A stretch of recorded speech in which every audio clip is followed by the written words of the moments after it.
Hello and welcome back. आज एक बार फिर से आपका स्वागत है। इससे पहले हमने पृथ्वीराज तृतीय तक के अजमेर के चौहान पढ़े थे, और अगर यह वीडियो आपने नहीं देखा हो तो इससे ऊपर आपको वीडियो का लिंक दिखा ही होगा कार्ड में, तो वहां जाके आप वो वीडियो देखिए पहले, फिर इसके बाद आगे ये वीडियो देखें ताकि आपको आसानी से समझ आ सके कि हम किसके बारे में बात कर रहे हैं। तो अजमेर के चौहानों में हम बात करते हैं पृथ्वीराज तृतीय की। अब पृथ्वीराज तृतीय है, इनके पिता का नाम था जगदेव, ये जगदेव के पुत्र है, और इन्होंने शुभेश्वर मंदिर बनवाया था, मंदिर का निर्माण करवाया था, जो कि मैनाल भीलवाड़ा में पड़ता है। इसके बाद इन्होंने हांसी अभिलेख लिखवाया, जो कि 1167 ईस्वी का है, और ये हांसी के अभिलेख हैं वो इन्होंने महल बनवाए थे, उनकी दीवारों पर इनका निर्माण करवाया था हांसी के अभिलेख का पृथ्वीराज तृतीय ने। और इनके बाद एक अभिलेख और लिखवाया था जिनका नाम है धोड़ धोड़ अभिलेख, जो 1168 ईस्वी में के एक साल बाद ही था, और यह भी भीलवाड़ा में था। और इस धोड़ अभिलेख के अनुसार इन्होंने रूठी रानी के मंदिर का निर्माण करवाया था, रूठी रानी का मंदिर बनवाया, जिसे शिव मंदिर भी कहते हैं, यानी कि एक शिव जी का मंदिर है रूठी रानी का मंदिर, और रूठी रानी का नाम था सुहाव देवी। और इस धोड़ अभिलेख के अनुसार इन्होंने अपर गांगेय को हराया। ये इतना काम पृथ्वीराज चौहान ने किया था, मतलब पृथ्वीराज द्वितीय ने। और इनके बाद आने वाले राजा का नाम है आपके सोमेश्वर। चलिए अब सोमेश्वर के बारे में जानते हैं। तो कुमारपाल चालुक्य की कोंकण विजय के दौरान सोमेश्वर ने कोंकण के शासक मल्लिकार्जुन की हत्या की थी, तो इन्होंने कोंकण विजय का अभियान चलाया। और इसके बाद में इन्होंने चेदिक के अचल राज कलचुरी की पुत्री कर्पूरी देवी से विवाह किया था। तो इन्होंने विवाह किया था कलचुरी वंश की पुत्री कर्पूरी देवी, जो कि कलचुरी वंश की राजकुमारी थी और अचल राज की पुत्री थी। इससे इन्होंने विवाह किया। इसके बाद में इन्होंने मंदिर बनवाए थे, तो कौन कौन से मंदिर बनवाए वो देख लेते हैं। सबसे पहले बनवाया इन्होंने वैद्यनाथ का मंदिर, वैद्यनाथ का मंदिर। और दूसरा मंदिर इन्होंने बनवाया था, जिनमें इन्होंने एक साथ 5 मंदिर बनवाए, और इन 5 मंदिरों को इन्होंने 5 कल्प वृक्ष की संज्ञा दी। और इन मंदिर के अंदर इन्होंने स्वयं एवं पिता की मूर्तियां लगवाई थी। और इसके बाद में इनका उल्लेख मिलता है बिजोलिया अभिलेख में। तो सोमेश्वर और बिजोलिया अभिलेख 1170 ईस्वी। सबसे पहले है, वर्तमान में राजस्थान के भीलवाड़ा जिले में स्थित है। ये भीलवाड़ा में स्थित है। और उसके बाद में इसके रचयिता है गुणभद्र। गुणभद्र आपके रचयिता हो गए, और इनको गोविंद जी ने चयन किया था। और लोलाक जैन द्वारा कुंड निर्माण की जानकारियां मिलती है। तो लोलाक जैन द्वारा कुंड निर्माण की जानकारी मिलती है। और इसके अलावा एक चीज है, यह पार्श्वनाथ जैन मंदिर का अभिलेख है। और ये अभिलेख कहाँ है? पार्श्वनाथ जैन मंदिर, पार्श्वनाथ जैन मंदिर का अभिलेख। ये इतनी जानकारी यहाँ से मिलती है। फिर इसके बाद में कुछ जानकारियां और है, वो चौहान राजवंश की। तो चौहान राजवंश से जुड़ी जानकारी है। तो सबसे पहले है ये वासुदेव की, उसके बाद में आते हैं आपके सामंत, और फिर आपकी जानकारी मिलती है विग्रहराज चतुर्थ की। ये इतनी जानकारियां मिलती है। तो वासुदेव सांबर झील से लिंक किया गया है इसमें। और सामंत में वत्स गोत्रीय ब्राह्मण बताया गया है, वत्स गोत्रीय ब्राह्मण की संज्ञा दी है। और विग्रहराज चतुर्थ की दिल्ली विजय अभियान के बारे में बताया, दिल्ली विजय अभियान के बारे में बताया है। और सोमेश्वर की प्रताप लंकेश्वर उपाधि है, प्रताप लंकेश्वर उपाधि है।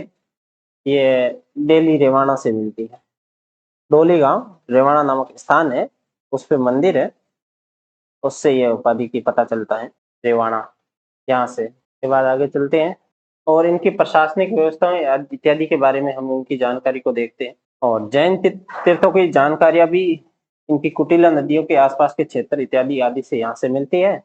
अब बिजोलिया के अभिलेख से कुछ प्राचीन नगरों की जानकारियां प्राप्त होती हैं, उनके नाम के बारे में, तो वो हम जानते हैं। सबसे पहले लिखते हैं हम प्राचीन नाम, जैसे कि विजयावली। उसके बाद में उत्माद्री, शाकंभरी, नड्डुल, श्रीमाल, जाबालीपुर, छतरपुर और दिल्ली का। अब विजयावली को बिजोलिया के नाम से जानते हैं हम, आज के नाम में बिजोलिया। और उपमाद्री को उपरमाल के नाम से जानते हैं, उपरमाल। शाकंभरी को हम जानते हैं सांबर के नाम से।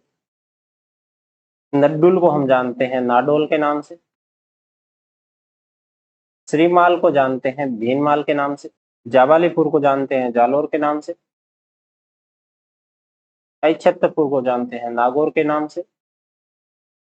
और दिल्ली का को जानते हैं दिल्ली के नाम। तो इस तरह ये आपके हो गए सारे नए नाम, और इधर ये हो गए पुराने नाम। के बाद में हम आगे चलते हैं, और इसी के साथ एक जानकारी है कि बिजोलिया से प्राप्त एक अन्य अभिलेख है, वहां से हमें एक और अभिलेख प्राप्त हुआ, जहां पर सिद्धसेन की पुस्तक है। किसकी पुस्तक? सिद्धसेन। सिद्धसेन की पुस्तक है, उसका नाम है उत्तम शिखर पुराण। शिखर पुराण, तो उसकी प्राप्ति होती है। तो सिद्धसेन की पुस्तक उत्तम शिखर पुराण की प्राप्ति कहाँ से होती है? तो एक बिजोलिया के पास एक अन्य अभिलेख है, वहीं से प्राप्ति होती है। और अब इसके बाद में हम आगे बढ़ते हैं। एक राजा जो अपने जमाने में और आज के इतिहास में काफी विख्यात है, पृथ्वीराज तृतीय, 1170 ईस्वी से 1192 तक। इन्होंने काफी छोटी उम्र में ही अपना शासन अपने हाथों में ले लिया था अपने पिता की मृत्यु के कारण। और इनके पिता का नाम था, वो था सोमेश्वर, और माता थी कर्पूरी देवी। इनका जन्म हुआ था 1166 ईस्वी। इस प्रकार आप बोल सकते हो कि इनका शासनकाल 11 वर्ष की आयु में स्टार्ट हो गया था।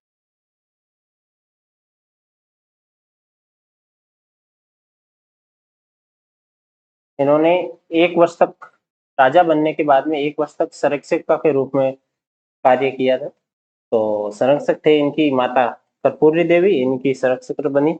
और इनके बाद इनके कुछ प्रमुख मंत्रियों के बारे में पूछा जाता है। तो इनके प्रमुख मंत्री, पहला केमाश, इन्हें कदम नाम से भी जाना जाता है। और दूसरा है भुवनमल, भुवनमल। तीसरा है स्कंद, वामन और शोध।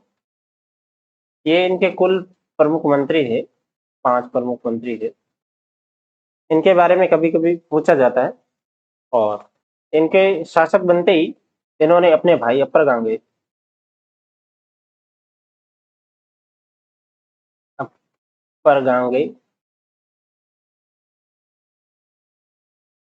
और नागार्जुन,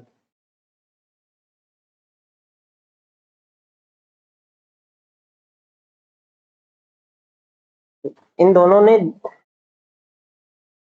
दिल्ली के पास गुड़गांव था, वहां पे अधिकार कर लिया था। तो वहां जाकर अपर गांगे को इन्होंने हराया और मार दिया। और उसके बाद नागार्जुन को ये खबर पता चलते ही वो आगे दौड़ गया और फरार हो गए, उसका कोई पता नहीं चला। और नागार्जुन के एक सेनापति थे जिनका नाम था देवभट्ट, उनको हरा दिया। इसके बाद इन्होंने भंडानकों का दमन किया था, भंडानकों का दमन वो किया था 1182 ईस्वी में। इसका उल्लेख हमें मिलता है जिनदत्त सूरी की पुस्तक से, जिनदत्त सूरी की पुस्तक से मिलता है। और फिर इन्होंने परमार्दी देव चंदेल के साथ और पृथ्वीराज ने युद्ध किया था, जिसे महोबा तुमुल का युद्ध कहते हैं। महोबा तुमुल का युद्ध कहते हैं, जिसमें एक तरफ था परमार्दी देव और वर्सेज पृथ्वीराज। और यहाँ पर इस युद्ध में पृथ्वीराज की विजय हो जाती है, ये जीत जाते हैं और परमार्दी देव हार जाता है। और पृथ्वीराज जीतने के बाद महोबा का प्रशासक नियुक्त करते हैं पुंजन राय को। पुंजन राय को प्रशासक नियुक्त करते हैं महोबा का।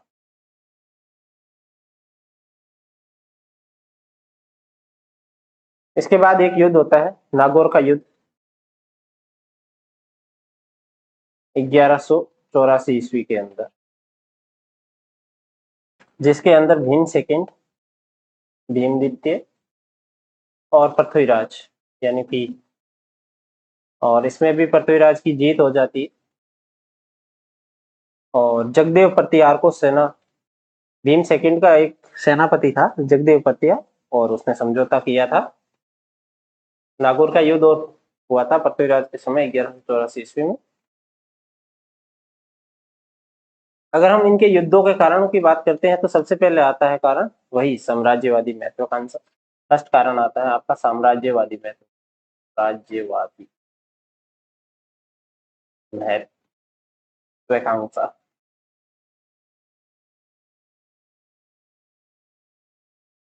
और दूसरा है इसका कारण आबू की राजकुमारी इंचिनी देवी, जिसे भीम सेकंड ने विवाह करना चाहता था, तब पर विवाह पृथ्वीराज तृतीय के साथ हुआ। तो इंचिनी देवी,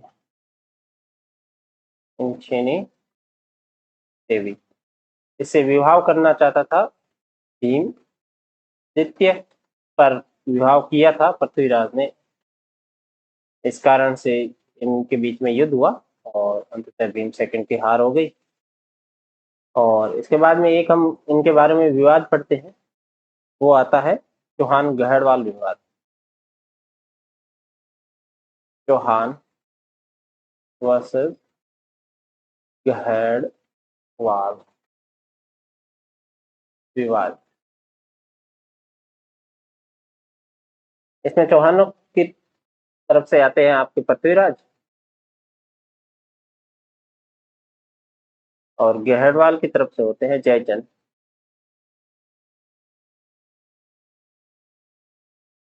और ये विवाद होने का आपके कारण है, सबसे पहले तो आपके साम्राज्यवादी महत्वाकांक्षा हो जाती है, फिर चंदेल गहड़वाल गठबंधन, इन्होंने एक गठबंधन किया था, वो गठबंधन भी इन विवादों का कारण बन जाता है। और दिल्ली पर उत्तराधिकार, दिल्ली उत्तराधिकार संघर्ष ये भी हो जाता है। और संयोगिता से विवाह किया था, जयचंद की पुत्री थी, संयोगिता से पृथ्वीराज चौहान में गंधर्व विवाह किया था, और जिसके कारण नाराज होकर जयचंद ने गोरी की मदद ली थी।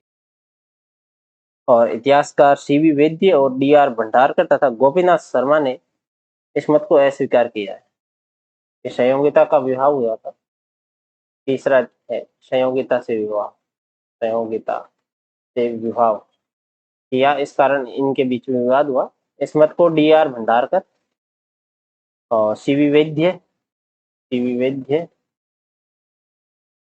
और गोपीनाथ शर्मा, जी शर्मा, ने इस मत को अस्वीकार किया था कि ये ऐसा कुछ नहीं हुआ। इसके बाद में तराइन का युद्ध हुआ था प्रथम 1191 ईस्वी में। तराइन के युद्ध होने के कारण, सबसे पहले हम कारणों की चर्चा कर लेते हैं। तो तबर हिंद बठिंडा पर गोरी का अधिकार किए, तो बठिंडा पर गोरी का अधिकार कर लिया और उस समय इसे तबर हिंद के नाम से जानते, तबर हिंद के नाम से जाना जाता था। और जिसका प्रशासक मोहम्मद गोरी ने नियुक्त किया था काजी जियाउद्दीन को। और दूसरा कारण है, सबसे मुख्य कारण तो वैसे यही है, दूसरा कारण है साम्राज्यवादी महत्वाकांक्षा वगैरह वगैरह, आप जो भी कर सकते हो। और फिर मोहम्मद गोरी और पृथ्वीराज चौहान के, मोहम्मद गोरी वर्सेज पृथ्वीराज चौहान को, इसमें पृथ्वीराज चौहान है जीत जाता है आपके, जीत जाता है तथा यह मोहम्मद गोरी को घायल कर देता है। और काजी जियाउद्दीन को गिरफ्तार कर लिया, लेकिन जुर्माना वसूल कर उसे वापस छोड़ दिया, जिस कारण तराइन का दूसरा युद्ध होता है। और तराइन का दूसरा युद्ध होता है आपके 1192 ईस्वी में। मोहम्मद गोरी का सेनापति था कीवाम उल मुल्क मुल्तानी, इनका सेनापति था कीवाम उल मुल्क मुल्तानी। और दूसरे सेनापति थे आप उनके रुकनुद्दीन हजमा हजमा। और इधर पृथ्वीराज की तरफ सेनापति थे एक साइड समर सिंह, तो ये थे आपके जालोर से, और दूसरे सामंत सिंह,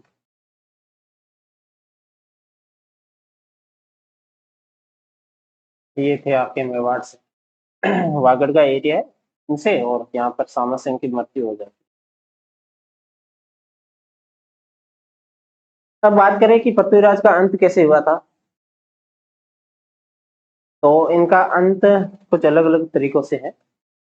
जैसे हसन निजाम की पुस्तक के अनुसार, हसन निजाम की पुस्तक है ताज उल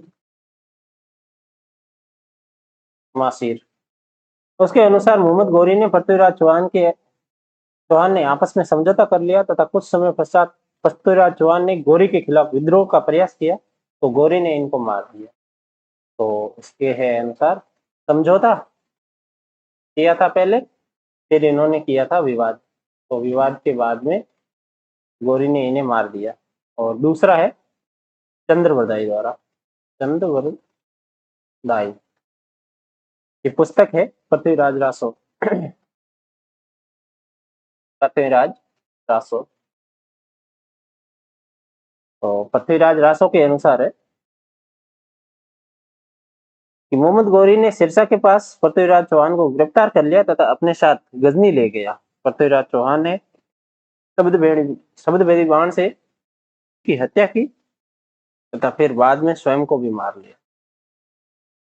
ये कथन चंद्रवदाई के टाइम गया, चंद्रवदाई द्वारा कहा गया है।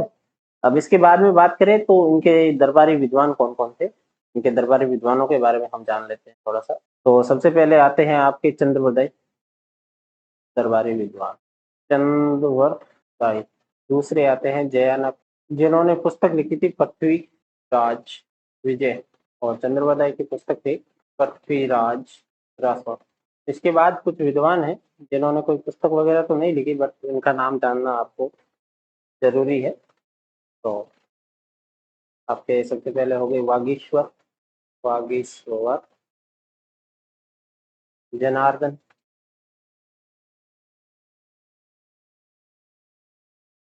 विद्यापति गौड़ और विश्वरूप, ये सारे इनके विद्वान थे, दरबारी विद्वान।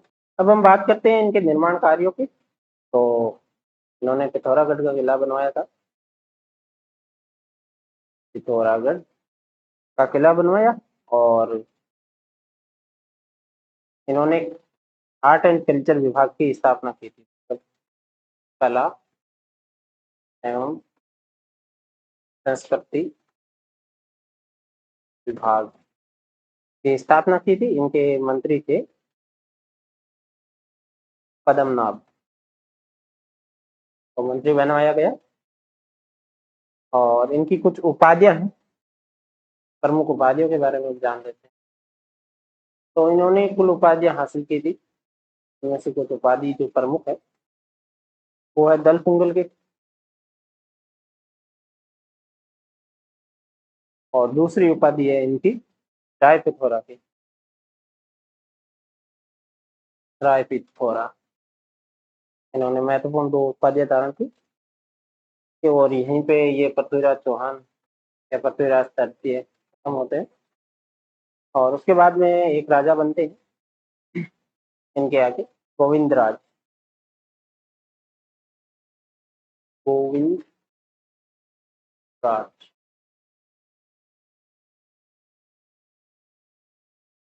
तो इनके पिता का नाम था पृथ्वीराज तृतीय, पृथ्वीराज तृतीय, ये इनके लड़के थे। और पृथ्वीराज की मृत्यु के बाद तुर्कों की सहायता से यह शासक बना था। तो इनको राजा बनने में सहायता की थी, वो तुर्कों ने की थी। और हरिराज ने इन्हें हटाकर अजमेर पर अधिकार कर लिया तथा गोविंदराज रणथंभौर चले गए। तो यहाँ अजमेर से इन्होंने किसने हटाया? तो हरिराज ने अजमेर पर अधिकार किया, अजमेर पर अधिकार। और फिर ये कहाँ चले गए? ये रणथंभौर चले गए, रणथंभौर। और इसके बाद में हरिराज ने अपने सेनापति चतर सिंह के नेतृत्व में कुतुबुद्दीन ऐबक के खिलाफ दिल्ली सेना भेजी। ऐबक ने अजमेर पर आक्रमण किया और हरिराज को अग्नि स्नान करवा लिया। के बाद में हरिराज आते हैं और हरिराज ने दिल्ली पर आक्रमण किया, परंतु कुतुबुद्दीन ऐबक ने अजमेर पर अधिकार कर लिया। ऐबक और हरिराज को अग्नि स्नान करवाया। इस तरह यहाँ आप अजमेर के चौहानों की कहानियां खत्म होती हैं। और अब हम जल्दी जल्दी आज की इस क्लास में क्या पढ़ा था तो हम रिकेप कर लेते हैं। तो चलिए हम फर्स्ट पेज पे चलते हैं। अभी हमने अजमेर के सारे चौहान पढ़ लिए थे, अभी हम रिकेप करते हैं। तो सबसे पहले पढ़ा पृथ्वीराज शेकिंग, जो कि जगदेव का पुत्र था, जिसने मैनाल भीलवाड़ा में सुहेश्वर मंदिर का निर्माण कराया तथा झांसी का अभिलेख बनाया,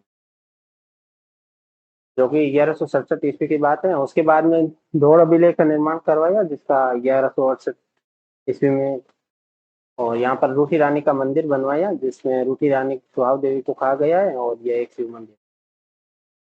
और दौड़ अभिलेख में आपको अपर गंगे को हराने तथा नागार्जुन से भी भगाने की इसकी जानकारी यहाँ अभिलेख में प्राप्त होती है। सोमेश्वर, यहाँ पर कोंकण विजय, कुमारपाल चालुक्य की कोंकण विजय के दौरान सोमेश्वर ने कोंकण शासक मल्लिकार्जुन की हत्या की और इन्होंने चेदी के अचल राज कलचुरी की पुत्री कर्पूरी देवी से विवाह किया। इन्होंने वैद्यनाथ मंदिर बनवाया और साथ ही 5 मंदिर और बनवाए, जिन्होंने 5 कल्प वृक्ष के नाम से जानते हैं। यहाँ पर इन्होंने स्वयं और अपने पिता की मूर्तियां स्थापित की। इसके बाद बिजोलिया अभिलेख से जानकारी मिलती है, जो कि 1170 ईस्वी के समथिंग है। और यह बिजोलिया अभिलेख भीलवाड़ा में स्थित है। इसके रचयिता थे गुणबंदर और इनके उत्तीर्णकर्ता थे वो गोविंद थे। और लोलाक जैन द्वारा कुंड निर्माण की जानकारी मिलती है, और यह पार्श्वनाथ जैन मंदिर में स्थित है। इसके बाद आते हैं कि चौहानों की कुछ जानकारियां मिलती हैं। तो वासुदेव के चौहान सांबर जेल के हैं और सामंत वत्स गोत्रीय ब्राह्मण के हैं। और विग्रहराज चतुर की दिल्ली विजय अभियान यहाँ की जानकारी मिलती है, और इन्हें प्रताप लंकेश्वर की उपाधि दी है। यह जानकारी भी यहाँ से प्राप्त होती है। इसके बाद में कुछ पुराने से नड्डुल को नाडोल के नाम से, सिरीमाल को भीनमाल के नाम से, जाबालीपुर को जालौर के नाम से, और अहिछत्रपुर को नागौर और दिल्ली को दिल्ली के नाम से जानते हैं। ये कुछ नाम है वो बिजोलिया के अभिलेख से प्राप्त होते हैं। इसके बाद में शिवसेन की पुस्तक उत्तम शिखर पुराण, ये एक बिजोलिया के अन्य अभिलेख है, वहां से यह प्राप्त होती है। इसके बाद आते हैं पृथ्वीराज तृतीय का शासन 1177 से 1152 ईस्वी में। इन्होंने 11 वर्ष की आयु में ही शासन करना स्टार्ट कर दिया। इनकी माता कर्पूरी देवी थी, जो कि राजा बनने के 1 वर्ष तक इनकी संरक्षिका के रूप में रही थी। और इनके पिता का नाम सोमेश्वर है और इनका जन्म हुआ था 1167 ईस्वी के अंदर। इसके साथ इनके प्रमुख मंत्री है केमास, यानी के केमास, भुवनमल, स्कंद, वामन और शोध। ये इनके 5 प्रमुख मंत्री हैं, जिन्हें कभी कभी एग्जाम में पूछा जाता है। इनके बाद इन्होंने अपर गंगे और नागार्जुन ने दिल्ली गुरुग्राम पर अधिकार किया था। वहां से हटाने के लिए इन्होंने युद्ध किया तथा इसमें अपर गंगे को मौत के घाट उतारा तथा नागार्जुन वहां से भाग गया। नागार्जुन का वहां पे एक सेनापति था देवभट्ट, उसको उन्हें पराजित किया। इसके बाद इनका उल्लेख मिलता है भंडारों का दमन किया था इन्होंने 1182 ईस्वी में, जिनदत्त सूरी के अनुसार। इसके बाद महोबा तुमुल का युद्ध किया था उसी समय 1182 ईस्वी में, और परमाद्री देवी चंदेल और पृथ्वीराज, जिसमें पृथ्वीराज की जीत हुई तथा कुंजन राय को वहां का प्रशासक घोषित किया महोबा का। इसके बाद नागौर में भीम शेकिन और पृथ्वीराज चौहान की 1184 में संघर्ष हुआ, जिसमें भीम शेकिन इंचिनी से विवाह करना चाहता था, पर पृथ्वीराज चौहान ने इंचिनी से विवाह कर लिया। इस कारण इन दोनों के बीच में संघर्ष हुआ। इनकी संघर्ष होने के प्रमुख कारण है इंचिनी देवी, ये आपको हमने पहले ही बता दिया। और इसके बाद में चौहान शासक और गढ़वाल विवाद हुआ है। तो चौहान शासक पृथ्वीराज चौहान और गढ़वाल शासक थे जयचंद, और कारण था कि इनके गठबंधन दिल्ली विजय और संयोगिता से विवाह। संयोगिता जयचंद की पुत्री थी, जिनसे इन्होंने पृथ्वीराज चौहान ने विवाह कर लिया, बट ऐसा द्विवेदीय दशरथ शर्मा ये इन कथन की पुष्टि नहीं करते हैं। इसके बाद में तराइन का पहला युद्ध होता है 1191 ईस्वी में, और इसका कारण है कुतुबुद्दीन ऐबक ने बठिंडा पर आक्रमण करके उस पर कब्जा कर लिया, और वहां के काजी जियादुद्दीन को प्रशासक नियुक्त किया था। और पहले युद्ध में मोहम्मद गौरी को पृथ्वीराज चौहान ने घायल कर दिए। और फिर उसके बाद में होता है तराइन का द्वितीय युद्ध 1192 ईस्वी में, वही मोहम्मद गौरी और पृथ्वीराज चौहानों के बीच में।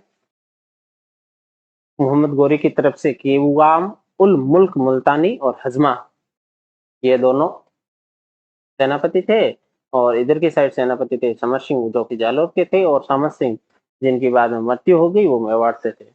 इसके बाद हसन उल निजाम की किताब ताज उल मासिर के अनुसार इनका समझौता हुआ था, और समझौते होने के बाद में पृथ्वीराज चौहान ने उस समझौते को इनकार कर दिया, और फिर उसके विवाद हुआ तो मोहम्मद गौरी ने पृथ्वीराज को मार दिया।